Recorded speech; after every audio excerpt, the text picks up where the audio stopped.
Welcome student, मैं हूं Tande sir technical channel में आपका स्वागत है। दोस्तों, आज का टॉपिक है थ्री फेज इंडक्शन मोटर की स्पीड को कंट्रोल करना। और थ्री फेज इंडक्शन मोटर की स्पीड को कंट्रोल करने के लिए जो मेथड दी हुई है, इन मेथड में यदि हम देखते हैं तो हमको पर्सनली हमने तीन मेथड देखा था थ्री फेज इंडक्शन मोटर की स्पीड को कंट्रोल करने के लिए। वो मेथड यदि मैं आपको दिखाना चाहूँ तो ये मेथड तीन प्रकार की होती है। और इन तीनों मेथड में हमने थोड़ा सा इसको मैं डिस्क्राइब करूंगा दोस्तों। इसमें फर्स्ट मेथड थी by changing supply frequency method, second method थी by changing supply voltage method, और थर्ड है by changing number of stator pole method. तो ये जो है थ्री फेज इंडक्शन मोटर की स्टेटर साइड से आप स्पीड को कंट्रोल कर सकते हैं। लेकिन ये जो है मेथड यूज करेंगे आप, ये मेथड यूज करेंगे only for squirrel cage type induction motor में। और जितने भी squirrel cage type induction motor होगी, उनकी स्पीड को यदि आपको कंट्रोल करना हो तो ही इस मेथड का यूज करेंगे दोस्तों। अदर दूसरी स्लिप रिंग टाइप की जो इंडक्शन मोटर है, उसकी स्पीड को कंट्रोल इस मेथड से नहीं करेंगे हम। तो ध्यान रखिएगा दोस्तों कि ये जो मेथड है, इन मेथड का सबसे ज्यादा यूज इसलिए किया जाता है दोस्तों कि इसमें स्टेटर साइड से हम स्पीड को कंट्रोल करते हैं। तो थ्री फेस इंडक्शन जो है मोटर, अर्थात squirrel cage type induction motor, इसकी स्पीड को कंट्रोल करने के लिए वोल्टेज, फ्रीक्वेंसी और नंबर ऑफ पोल्स, इन तीनों मेथड का यूज करके हम स्पीड को कंट्रोल कर सकते हैं। सेकेंड थिंग ये है कि यदि हमें रोटर साइड से इंडक्शन मोटर की स्पीड को कंट्रोल करना है, तब के लिए हम कौन सी मेथड का यूज करें? तो दोस्तों, उसके लिए हम यूज करेंगे स्लिप रिंग इंडक्शन मोटर। तो जहां जहां स्लिप रिंग इंडक्शन मोटर होगा या यूज करेंगे, वहां वहां हमें ये चीज देखने को मिलेगा कि हम सिर्फ रोटर साइड से ही स्लिप रिंग इंडक्शन मोटर की स्पीड को कंट्रोल करेंगे, न कि स्टेटर साइड से। तो जहां पर भी रोटर साइड से इंडक्शन मोटर की स्पीड को कंट्रोल करने की मेथड दी होगी, तो समझ जाइएगा वहां पर स्लिप रिंग मोटर का यूज करेंगे। और इसके तीन मेथड हैं। रोटर साइड से हम जब इंडक्शन मोटर की स्पीड को कंट्रोल करेंगे, तो फर्स्ट मेथड दिया हुआ है दोस्तों, रोटर या rheostatic control method. Second method है कैस्केड मेथड, और थर्ड मेथड है by injecting EMF in rotor circuit. तो ये तीन मेथड का यूज करके देयर आर मैंने three types of rotor side slip ring induction motor. You have to seen that यहाँ पर आपको दो चीज देखने मिलेगी कि यहाँ पर रोटर साइड और दूसरा स्टेटर साइड। तो स्टेटर जो पार्ट होता है वो स्थिर पार्ट होता है दोस्तों, और जो रोटर पार्ट होता है वो मूविंग पार्ट होता है। तो रोटर साइड से तो हमने मेथड तीन देखा था, लेकिन और जो तीन टाइप की जो मेथड है, ये स्टेटर साइड और रोटर साइड में दोनों में यही एलिजिबल होता है दोस्तों। तो हम देखेंगे rotor side slip ring induction motor. चलिए दोस्तों, स्टार्ट करते हैं कि यदि हमें स्लिप रिंग इंडक्शन मोटर की यदि स्पीड को कंट्रोल करना है, तो ऐसी कौन कौन सी मेथड है जिसके द्वारा स्लिप रिंग इंडक्शन मोटर की स्पीड को कंट्रोल कर सकते हैं। तो स्टार्ट करेंगे दोस्तों हम रोटर साइड से स्लिप रिंग इंडक्शन मोटर की स्पीड को कंट्रोल करना। तो स्लिप रिंग इंडक्शन मोटर की जब भी स्पीड को कंट्रोल करेंगे हम, तो हमें यहाँ पर रेजिस्टेंस का यूज करना होगा। रेजिस्टेंस का प्रॉपर यूज किया जाता है। रेजिस्टेंस का प्रॉपरली हम किसी भी इंडक्शन मोटर की स्पीड को कंट्रोल करने के लिए इसीलिए यूज करते हैं दोस्तों कि हमें प्राइमरी जो करंट है, प्राइमरी करंट को हमें क्या करना पड़ता है, कम करना पड़ता है। तो प्राइमरी करंट को कम करने के लिए एक्स्ट्रा रेजिस्टेंस लगाते हैं, और ये जो एक्स्ट्रा रेजिस्टेंस लगा जाता है, यही किसी भी स्टार्टर जो होगा, स्टार्टर में आपको मिलेगा। तो यहाँ पर स्टार्ट करेंगे दोस्तों हम रोटर साइड से only slip ring induction motor की स्पीड को कंट्रोल करना है। तो ये स्लिप रिंग इंडक्शन मोटर भी three phase slip ring induction motor होती है।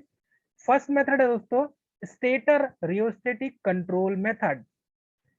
इस मेथड में दोस्तों, जैसे इसका नाम दिया हुआ है, रोटर रियोस्टेटिक कंट्रोल मेथड, तो इसमें एक्स्ट्रा हम रेजिस्टेंस का यूज करेंगे। एक्स्ट्रा रेजिस्टेंस का यूज करके हम स्पीड को कंट्रोल करेंगे। इसमें मेन जो फंक्शन होता है दोस्तों, मेन फंक्शन ये है, यदि किसी भी रोटर पार्ट में आप रेजिस्टेंस को कनेक्ट करते हैं, तो रेजिस्टेंस को जैसे ही कनेक्ट करेंगे तो इसके कारण V प्रोपोर्शनल टू I होता है। और यहाँ पर V equal I into R according to Ohm's law के अकॉर्डिंग। तो यहाँ पर V equal I into R होता है। यदि आप इसको प्रोपोर्शनल में देखेंगे तो जब भी आप रेजिस्टेंस को इंक्रीज करते हैं तो करंट की वैल्यू ऑटोमेटिक डिक्रीज होती है। इसी मेथड का यूज करके यहाँ पर हम रोटर में एक्स्ट्रा रेजिस्टेंस को कनेक्ट करते हैं दोस्तों। तो रोटर में एक्स्ट्रा रेजिस्टेंस कनेक्ट करने का रीजन यही है कि स्टार्टिंग करंट को हम लिमिट कर सके। यदि हम स्टार्टिंग करंट को लिमिट करते हैं, कम करते हैं, तो ऑब्वियसली रूप से हमें यहाँ पर देखने ये मिलेगा कि हम रोटर की स्पीड को कंट्रोल कर सकते हैं। हमारा मेन मोटिव यह है दोस्तों कि हम slip ring type induction motor की स्पीड को कंट्रोल कैसे करें। चलिए इसका बेसिक कंस्ट्रक्शन देखते हैं। यदि इसका बेसिक कंस्ट्रक्शन हम देखें तो बेसिक कंस्ट्रक्शन में हमको क्या मिलेगा कि जब मोटर स्टार्टिंग कंडीशन में होती है तब के टाइम में बैक ईएमएफ 0 होता है। मोटर जब स्टार्टिंग कंडीशन में होती है, स्क्रीनशॉट भेज दीजिएगा मुझे, जब मोटर स्टार्टिंग कंडीशन में होती है तो बैक ईएमएफ का मान 0 होता है। इस सिचुएशन में करंट ज्यादा कैरी करती है, मतलब मोटर ज्यादा करंट कैरी करेगी, जिसकी वजह से मोटर की वाइंडिंग जलने का पूरा डर रहता है दोस्तों। तो यही डर को हमें क्या करना है, निकालना है। तो इसके लिए क्या करना पड़ेगा, हमें रोटर साइड में एक्स्ट्रा रेजिस्टेंस कनेक्ट करना पड़ेगा। रोटर साइड में हमें एक्स्ट्रा रेजिस्टेंस कनेक्ट करना पड़ेगा दोस्तों। और ये जो एक्स्ट्रा रेजिस्टेंस हम जो कनेक्ट करेंगे इसी के थ्रू करंट को लिमिट करेंगे। तो जब करंट रेजिस्टेंस को यदि हम इंप्रूव करते हैं, रेजिस्टेंस बढ़ाते हैं, तो करंट की वैल्यू ऑटोमेटिक कम हो जाएगी दोस्तों। तो इसी यही जो सप्लाई है आर वाई बी 3 फेज में जब एंट्री करेगी तो यहाँ पर हमारे रोटर पार्ट में आर वाई बी 3 फेज के कनेक्शन होंगे। और ये तीनों फेज में हमको ये देखने मिलेगा कि करंट की वैल्यू को हम लिमिट करते हैं तो यहाँ पर तीनों फेज में करंट इक्वलेंट मिलेगी। जब तीनों फेज में करंट इक्वलेंट मिलेगी तो ये जो वाइंडिंग है ये वाइंडिंग शॉर्ट होने से या जलने से बच जाएगी, क्योंकि अधिक करंट होने पर ही किसी भी इंडक्शन मोटर की वाइंडिंग जलने के पूरे चांसेस होते हैं दोस्तों।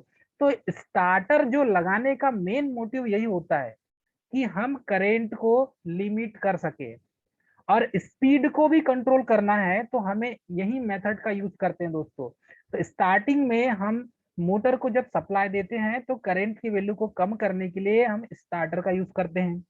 दूसरी बात यह है कि हम यदि हम स्पीड को कंट्रोल करना चाहें तो स्पीड को कंट्रोल करने के लिए हमें वोल्टेज, फ्रीक्वेंसी और ये हो गया रेजिस्टेंस, ये तीन चीजों को यदि हम कंट्रोल करें तो ऑटोमेटिकली स्पीड कंट्रोल हो जाती है दोस्तों। चलिए इसमें देखते हैं, ये है स्लिप रिंग इंडक्शन मोटर। तो स्लिप रिंग इंडक्शन मोटर का बेसिक कंस्ट्रक्शन आपको देखने मिलेगा।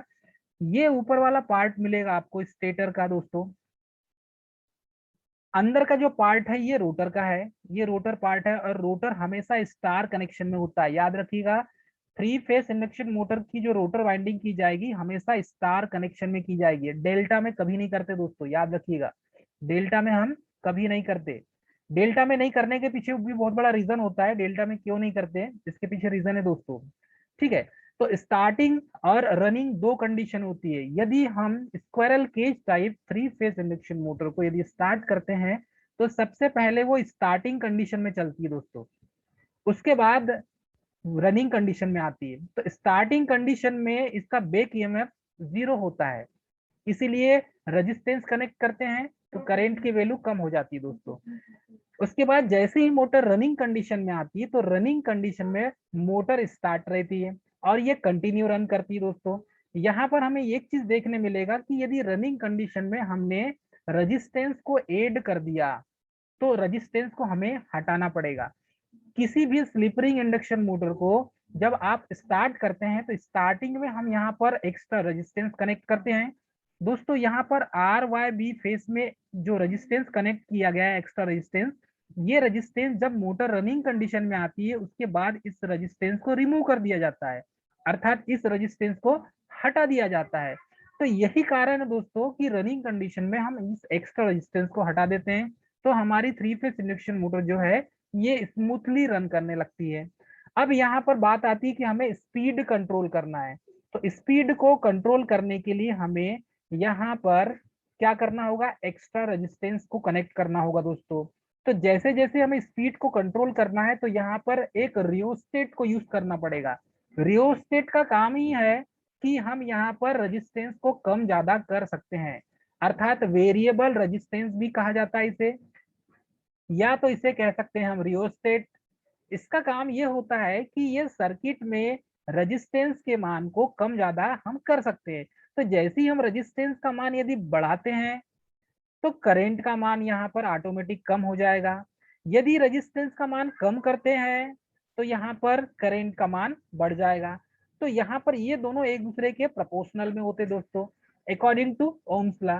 अब यहाँ पर हमें क्या करना पड़ेगा, यहाँ पर 3 स्लिप रिंग लगे हुए हैं, प्रत्येक फेस में 3 स्लिप रिंग यूज किया गया दोस्तों। तो प्रत्येक फेस में यदि हम 3 स्लिप रिंग का यूज करते हैं तो यहाँ पर हमें अक्सर रेजिस्टेंस कनेक्ट करने के बाद आई स्क्वायर आर लॉस प्राप्त होता है। यदि आप किसी भी सर्किट में, एसी सर्किट में रेजिस्टेंस को कनेक्ट करते हैं तो ओमिक लॉस, जिसे कहते हैं आई स्क्वायर आर लॉस, इसके कारण यहाँ पर हीट जनरेट होगी दोस्तों। तो यहाँ पर क्या हो जाएगी, वाइंडिंग में इस रेजिस्टेंस के कारण आई स्क्वायर आर लॉस होने लगेगा और इसके कारण यहाँ पर वोल्टेज, करंट का मान कम हो जाएगा दोस्तों। जब करंट का मान कम होगा तो ऑब्वियसली ये वोल्टेज का भी मान कम हो जाएगा। अर्थात यहाँ पर रिलेशन कैसा बनेगा, ये रिलेशन को देख सकते हैं हम, V प्रोपोर्शनल टू I होता है दोस्तों। यदि हम यहाँ पर इस सर्किट में रेजिस्टेंस को कनेक्ट करते हैं तो रेजिस्टेंस को यदि हम बढ़ाते हैं दोस्तों, करंट का मान ऑटोमेटिक कम होता है। तो जब करंट का मान कम होगा तो V प्रोपोर्शनल टू I है दोस्तों। यदि करंट का मान कम हो रहा है तो वोल्टेज का भी मान कम होगा। तो इसी रिलेशन में वोल्टेज का मान भी कम हो जाएगा और जब वोल्टेज का मान कम हो जाएगा दोस्तों तो मोटर की स्पीड ऑटोमेटिकली कम हो जाएगी। तो इस तरीके से हम रोटर रियोस्टेटिक कंट्रोल मेथड का यूज करके हम स्लिप रिंग इंडक्शन मोटर की स्पीड को कंट्रोल कर सकते हैं दोस्तों। आई होप आपको क्लियर हो रहा होगा। आगे बढ़ते हैं, आगे बढ़ेंगे तो हम देखेंगे यहाँ पर एक फार्मूला है, जो इस फार्मूले का सबसे ज्यादा यूज करके हम स्पीड को कंट्रोल करते हैं। तो यहाँ पर क्या हो जाएगा, N R is equal to N S minus copper loss. तो ये जो एन आर है, एन आर जो है N S minus copper loss के बराबर हो जाएगा। कैसे होगा उसके पीछे देखते हैं दोस्तों रीजन। क्योंकि ये जो रोटर स्पीड है जिसे एनआर कहते हैं, ये किससे घट जाएगा, एनएस स्पीड से कॉपर लॉस इसके साथ माइनस हो जाएगा। चलिए, इस मेथड में ऐसा क्या होता है जिसे हम इन मेथड में इसको यूज करते हैं। तो यहाँ पर होता यह है दोस्तों कि इस मेथड में हमें रनिंग कंडीशन में स्लिप रिंग मोटर के रोटर में एक एक्स्ट्रा रेजिस्टेंस कनेक्ट करते हैं। जब हम एक्स्ट्रा रेजिस्टेंस कनेक्ट करते हैं दोस्तों तो आपस में इसे जोड़ने पर यहाँ पर रोटर में कॉपर लॉस बढ़ जाता है और जब कॉपर लॉस बढ़ जाएगा तो मोटर की जो स्पीड है वो ऑटोमेटिकली कम हो जाएगी। क्योंकि यहाँ पर फार्मूला ये है कि N R is equal to N S minus copper loss. देखिए, हमने पढ़ा था कि N S is greater than N R, अर्थात ये कह सकते हैं कि सिंक्रोनस स्पीड जो है वो अधिक होती है रोटर स्पीड के। तो N S is greater than N R. तो रोटर की जो स्पीड होगी दोस्तों इंडक्शन मोटर में, ये हमेशा कम होती है और सिंक्रोनस जो स्पीड है वो ज्यादा होती है। तो यहाँ पर सिंक्रोनस स्पीड ज्यादा हो जाएगी और रोटर की स्पीड कम होगी। लेकिन जैसे ही यहाँ पर हम एनएस के साथ एक्स्ट्रा रेजिस्टेंस कनेक्ट करते हैं, तो एक्स्ट्रा रेजिस्टेंस कनेक्ट करते हैं दोस्तों, तो इसके कारण यहाँ पर वाइंडिंग में कॉपर लॉस होने लगती है और जब कॉपर लॉस होने लगेगी तो स्वाभाविक रूप से जो एनएस स्पीड है वो कम हो जाएगी, क्योंकि एनएस इस माइनस कॉपर लॉस हो जाएगा दोस्तों अब यहाँ पे। तो इसके कारण ये जो एनएस की जो स्पीड है, सिंक्रोनस स्पीड, ये हो जाएगी कम। जब ये कम हो जाएगी दोस्तों तो ऑब्वियसली है मोटर की जो स्पीड है वो कम हो जाएगी, मोटर स्पीड कम हो जाएगी। इसीलिए यहाँ पर हम एक्स्ट्रा रेजिस्टेंस जब कनेक्ट करते हैं दोस्तों तो सिंपल वे रूप में देखा जाए तो मोटर की स्पीड ऑटोमेटिक कम हो जाती है। इस तरीके से आप रोटर रियोस्टेटिक कंट्रोल मेथड का यूज करके हम स्लिप रिंग इंडक्शन मोटर की स्पीड को कंट्रोल कर सकते हैं। मोटर की स्पीड कॉपर लॉसेस के कारण कम होती है और उसी पर डिपेंड करती है दोस्तों। इसकी जो इफिशियंसी है वो पुअर होती है, बहुत कम होती है। इस मोटर की इफिशियंसी, इस मेथड का यूज करेंगे तो इसकी इफिशियंसी पुअर मिलेगी, आपको बहुत कम मिलेगी दोस्तों। रनिंग कंडीशन में रोटर सर्किट में रेजिस्टेंस को जैसे ही ऐड करते हैं तो स्पीड में, ये जो स्पीड है, जिस स्पीड में रोटर पार्ट घूमेगा उस स्पीड में कॉपर लॉस होने के कारण ये जो मेथड है जिसके कारण स्पीड कम हो जाती है। अर्थात कि स्पीड कंट्रोल करने के लिए सफिशियंट मेथड है दोस्तों। यदि हमें स्पीड कंट्रोल करना है तो स्पीड कंट्रोल करने के लिए ये मेथड सफिशियंट है। तो इस मेथड का भी यूज करके हम मोटर की स्पीड को कंट्रोल कर सकते हैं दोस्तों। इस मेथड में देखिए तो रनिंग कंडीशन में रोटर सर्किट में रेजिस्टेंस को ऐड कर देते हैं तो स्पीड कम कॉपर लॉस के कारण होता है। This method is best efficient poorest and wasteful method है दोस्तों। ये जो मेथड है, जिस मेथड का हम यूज कर रहे हैं स्पीड कंट्रोल करने के लिए, ये मेथड बेस्ट एफिशिएंट मेथड है, पुअरेस्ट मेथड है और वेस्टफुल मेथड है। मतलब ये कहें कि यदि किसी स्लिप रिंग इंडक्शन मोटर की स्पीड को कम करना है तो इससे अच्छी मेथड कुछ नहीं हो सकती। आप एक्स्ट्रा रेजिस्टेंस कनेक्ट कीजिए और स्पीड को कंट्रोल करो दोस्तों। तो ये बेस्ट मेथड है। इस मेथड का यूज करके हम स्पीड कंट्रोल कर सकते हैं दोस्तों। इस मेथड का यूज करके स्पीड कंट्रोल कर सकते हैं। तो स्पीड कंट्रोल करने की अच्छी मेथड है, स्पीड कंट्रोल करने की बेस्ट मेथड है दोस्तों। इस मेथड के बारे में हमें जानना होगा। अब देखेंगे नेक्स्ट मेथड। नेक्स्ट मेथड है कैस्केड मेथड। दोस्तों ये मेथड कई बार एग्जाम में पूछा जाता है, कैस्केड मेथड होती क्या है। और इस मेथड में हम देखेंगे कि कैस्केड मेथड क्यों यूज किया जाता है स्लिप रिंग इंडक्शन मोटर में। बेसिकली जो कैस्केड मेथड है ये only for slip ring induction motor में ही यूज की जाती है। याद रखिएगा दोस्तों, कई बार एग्जाम में ऑब्जेक्टिव क्वेश्चन के रूप में पूछा गया है कि कैस्केड मेथड का यूज किस मोटर में किया जाता है। तो ध्यान रखिएगा कैस्केड मेथड का use slip ring type induction motor में की जाती है। जो slip ring type induction motor है, इस मोटर को स्टार्ट करने के लिए एक्स्ट्रा रेजिस्टेंस की, एक्स्ट्रा जो स्टार्टर है उसकी जरूरत नहीं पड़ती। याद रखिएगा, slip ring type induction motor की स्पीड को कंट्रोल करने के लिए एक्स्ट्रा किसी स्टार्टर की जरूरत नहीं पड़ती। यहाँ पर हम क्या करते हैं, एक रेजिस्टेंस कनेक्ट कर देते हैं प्रत्येक फेस में, स्टेटर के प्रत्येक फेस में रोटर साइड में एक एक रेजिस्टेंस कनेक्ट कर देते हैं, उससे ये मोटर स्टार्ट हो जाती है। अर्थात ऐसी कोई इसका स्टार्ट करने के लिए स्टार्टर यूज नहीं किया जाता, ये पॉइंट आपको याद रखना है। तो दोस्तों ये सेकेंड मेथड है। यदि स्पीड कंट्रोल करना है हमें थ्री फेस इंडक्शन मोटर की स्पीड को कंट्रोल करने के लिए कैस्केड मेथड का यूज किया जाता है। चलिए ये कैस्केड मेथड क्या है इसके बारे में जानेंगे दोस्तों। First point, cascade method only for slip ring induction motor में यूज किया जाता है। Squirrel cage type induction motor में कैस्केड मेथड का यूज नहीं किया जाता दोस्तों। इस मेथड में हम देखते हैं कि यदि किसी स्लिप रिंग इंडक्शन मोटर में, ये तीन स्लिप रिंग दिए हुए हैं दोस्तों, there are many three types of slip ring. तो ये थ्री फेस इंडक्शन मोटर में स्लिप रिंग का जो यूज करेंगे वो तीन स्लिप रिंग का यूज करेंगे। तो ये आर फेस, वाई फेस और बी फेस, इन तीनों फेस में तीन स्लिप रिंग का यूज करेंगे दोस्तों।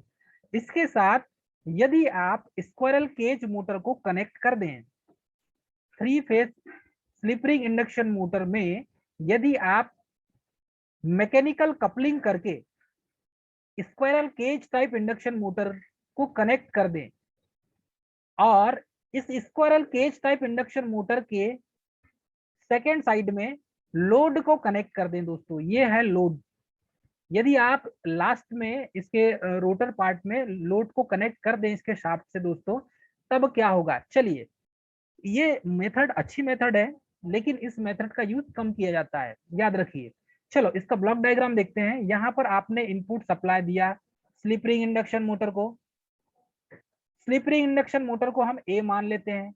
इसमें सिंक्रोनस फ्लक्स जो है फाई एस क्रिएट होगा दोस्तों।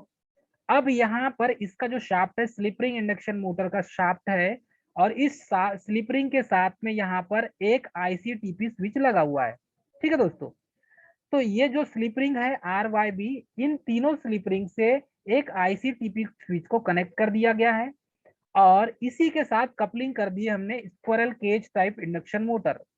इसी के साथ कपलिंग कर दी है दोस्तों हमने, मैकेनिकल कपलिंग कर दिया है squirrel cage type induction motor. अब यहाँ पर slip ring type induction motor जिसे ए नाम दे दिए हैं और साइड में सेकेंड हमने जो है squirrel cage type induction motor जिसका नाम बी रख दिया हमने। अब इन दोनों मोटर को हमने क्या किया दोस्तों, slip ring type induction motor के स्लिप रिंग से एक आईसीटीपी स्विच को कनेक्ट कर दिया है और इसका जो आउटपुट है दोस्तों, हमने squirrel cage type induction motor के लिए इनपुट सप्लाई दे दिया। अब देखिए यहाँ पर स्लिप रिंग इंडक्शन मोटर में फाइएस फ्लक्स क्रिएट होगा, उसका डायरेक्शन भी वही होगा जो direction squirrel cage type induction motor का होगा। अब यहाँ पर phi s squirrel cage type induction motor का भी होगा दोस्तों। तो यहाँ पर फाइएस जो है squirrel cage type induction motor का वो अपोजिट होगा दोस्तों यहाँ पर। तो यहाँ पर squirrel cage type induction motor phi s और slip ring type induction motor जो फाइएस है, ये दोनों यहाँ पर आपस में कनेक्ट हो जाएंगे। तो इसका जो इनपुट होगा सप्लाई और इसके स्लिप रिंग से जो आउटपुट निकलेगा वो squirrel cage type induction motor के लिए इनपुट होगा दोस्तों। और यहाँ पर लोड कनेक्ट करेंगे तो इसमें क्या करते हैं, ए का ईएमएफ बी को देते हैं। मेन पॉइंट यही है दोस्तों। Slip ring type induction motor से जो ईएमएफ जनरेट हो रहा है, इसी ईएमएफ को क्या करेंगे दोस्तों, हम squirrel cage type induction motor की को हम इनपुट सप्लाई के रूप में देंगे। चलिए इसमें क्या होता है, इसका बेसिक कंस्ट्रक्ट तो हमने देखा। इसमें क्या होता है दोस्तों, इसमें ईएमएफ स्लिप रिंग से प्राप्त होती है तथा यही ईएमएफ हम मोटर बी को देते हैं, मतलब कि squirrel cage type induction motor को देते हैं दोस्तों इसमें। चलिए इसमें क्या होता है, जब मोटर ए सप्लाई फ्रीक्वेंसी बाय सोर्स होता है तब इसकी जो स्पीड है सिंक्रोनस स्पीड वो हम ज्ञात कर सकते हैं। ns is equal to 120 F upon P. अर्थात कि ओनली मोटर ए, जब मोटर ए सप्लाई देता है बाय सोर्स को, तब के कंडीशन में जो सिंक्रोनस स्पीड होगी उसको इस फार्मूले से ns is equal to 120 F upon P से निकाल सकते हैं। सेकेंड होगा ओनली सप्लाई टू मोटर, मतलब कि जब आप सप्लाई किसको देंगे, मोटर बी को देंगे, अर्थात कि स्क्विरल केज इंडक्शन मोटर को देंगे। तो स्क्विरल केज इंडक्शन मोटर को जब आप सप्लाई देंगे, मतलब कि मोटर ए से जो ईएमएफ उत्पन्न हुआ है वही ईएमएफ आपको मोटर बी में देना है। तो squirrel cage type induction motor को इनपुट कहां से मिल रहा है, मोटर ए से मिल रहा है दोस्तों, उसी स्लिप रिंग से मिल रहा है। तब आप उसकी स्पीड निकालेंगे तो स्पीड निकलेगी दोस्तों यहाँ ns equal to 120 F upon P. इस फार्मूले से हम यहाँ पर स्पीड निकाल सकते हैं। इसमें क्या होगा, स्टार्टिंग में स्विच ओपन रहता है तथा मोटर को जब अलग से सप्लाई दी जाती है तब इसमें स्टार्टिंग में स्विच को ओपन किया जाता है दोस्तों, जब एक्स्ट्रा अलग से सप्लाई देंगे तब की कंडीशन में। परंतु इसमें क्या होता है, मोटर ए से उत्पन्न ईएमएफ बी मोटर के लिए इनपुट होता है। अर्थात जो मोटर ए के लिए ईएमएफ होगा, यहाँ पर मोटर ए का जो ईएमएफ उत्पन्न होगा स्लिप रिंग के माध्यम से वो मोटर बी को देंगे दोस्तों। अर्थात ये जो स्क्विरल केज है इसका इनपुट कहाँ से प्राप्त होगा, हमें इनपुट सप्लाई कहाँ से देंगे दोस्तों। तो ये जो स्लिप रिंग इंडक्शन मोटर जो ईएमएफ जनरेट करके देगा, यही ईएमएफ जनरेट करके यहाँ पर हम किसको देंगे दोस्तों, स्क्विरल केज इंडक्शन मोटर को देंगे। और ये जो आउटपुट होगा, ए का आउटपुट बी के लिए इनपुट होगा दोस्तों। इस तरीके से हम स्पीड को कंट्रोल करते हैं। तो यहाँ पर कंडीशन, तीन कंडीशन क्रिएट होती है। फर्स्ट कंडीशन है only motor A supplied by source, जब ओनली ए मोटर सप्लाई देता है सोर्स को, स्क्विरल केज इंडक्शन मोटर को, तब की कंडीशन है। सेकेंड है only supply to motor B, यदि ए मोटर सप्लाई डायरेक्ट किसको दे, बी को दे, तब की सिचुएशन। और थर्ड है इसका supply to motor A and rotor of A connect to stator of motor B. अर्थात यहाँ पर जो सप्लाई देंगे मोटर ए से, किसको देंगे, उसके रोटर से कनेक्ट करके देंगे स्टेटर, मतलब कि सेकेंड वाला जो स्क्विरल केज इंडक्शन मोटर है इसको सप्लाई कौन देगा, इसको सप्लाई देगा ये slip ring type induction motor के रोटर पार्ट से, slip ring type induction motor के रोटर पार्ट से सप्लाई मिलेगा। और रोटर पार्ट में क्या कनेक्ट है दोस्तों, स्लिप रिंग कनेक्ट है। तो यही स्लिप रिंग से हम क्या करेंगे, यहाँ पर सप्लाई देंगे। अब बात आती है कि squirrel cage type induction motor है, इसको सप्लाई देंगे तो यहाँ पर किसको देंगे, हम स्टेटर पार्ट को देंगे। जो बी मोटर है, बी मोटर के स्टेटर पार्ट को देंगे दोस्तों, याद रखिएगा स्टेटर पार्ट को, न कि रोटर पार्ट को, क्योंकि input supply induction type motor में स्टेटर पार्ट को देते हैं तब ही मोटर रन करती है दोस्तों। तो इस तरीके से अब इन दोनों में डिफरेंस देखें हम कम्युलेटिव कैस्केड मेथड में, तब यहाँ पर स्पीड दोनों की कम मिलेगी दोस्तों, और उसी स्पीड का हम यहाँ पर इसी मेथड का यूज करके यहाँ पर मोटर की स्पीड को कंट्रोल करते हैं। जैसे एग्जाम्पल के रूप में देखते हैं हम। एग्जाम्पल के रूप में हमने देखा कम्युलेटिव कैस्केड मेथड में, यदि फ्लक्स एक ही दिशा में हो, दोनों मोटर की फ्लक्स एक समान हो, चाहे वो स्लिप रिंग मोटर हो और स्क्वायरल केज मोटर हो, तो ये दोनों मोटर जो आपस में कनेक्ट है, यदि इनका फ्लक्स फाई एस, ये दोनों एक ही डायरेक्शन में हो दोस्तों, तब की सिचुएशन बात करना है। तब क्या हो जाएगा, एनएस स्पीड निकालेंगे तो 120 एफ अपान ये पी ए प्लस पी भी हो जाएगा, मतलब दोनों क्या हो जाएंगे, एड हो जाएंगे। दोनों यहाँ पर पावर दोनों की एड हो जाएगी दोस्तों, नंबर ऑफ पोल्स एड हो जाएंगे, क्योंकि NS equal 120 F upon P ए और ये पी बी, तो मोटर ए के पोल और मोटर बी के पोल दोस्तों, तो ये दोनों एड हो जाएंगे।